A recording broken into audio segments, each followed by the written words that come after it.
What age should kids move out from their parents' house? I would say right after high school. What do you guys think about people who live with their parents longer? I think that the parents didn't raise the kids right. Wrong. Don't listen to people like this. I'm gonna give you 3 quick examples of how other races, other than black and white, create generational wealth by living with each other. This is probably one of the best detailed videos I've ever made, so listen up. Here in America, white and black people typically, in my personal opinion, get the conception that, after college or after you get out of high school, that you got to go be on your own and have your own place and have your own apartment. Other races all over the world don't do it like that. This is how the big boys do it. This is how they create generational wealth. Had an Asian buddy, right? And what he did is him and his sister lived with their mom and dad, and then the grandma stayed in the house with them. They owned a Chinese restaurant. The mom and the son would work the day shift, and the dad and the daughter would work night shift. The daughter had a kid too, so it's 4 generations in one house.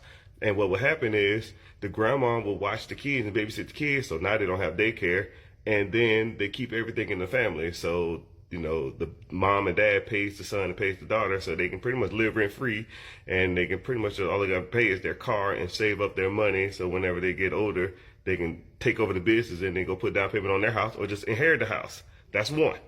Genius, right? The next one's a better. Number 2, I had a Hispanic buddy, right? He lived across the street. We used to drink Coronas together, and it was like 25 of them, and he had a Mac Daddy truck. And I was like, yo, man, you got a Mac Daddy truck? Why don't you go buy your own house? He said, shit, man, I pay $100 in rent here, right? I get $1,000 a week. I take my $1,000 a week after I pay my truck, and I send all my money back to Mexico. 3, 4, 5 years, right?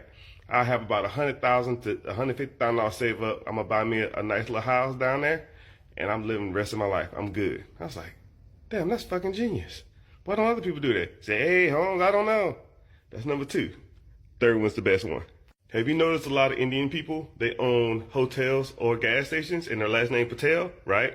Because there's a stipulation whenever you come over here, you get your visa.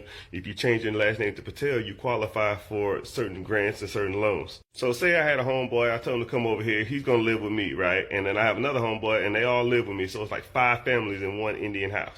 I already got my visa and I already got approved for my loan, so I got me a hotel. They all work at the hotel with me, and they save up their money, and then they work on their visas.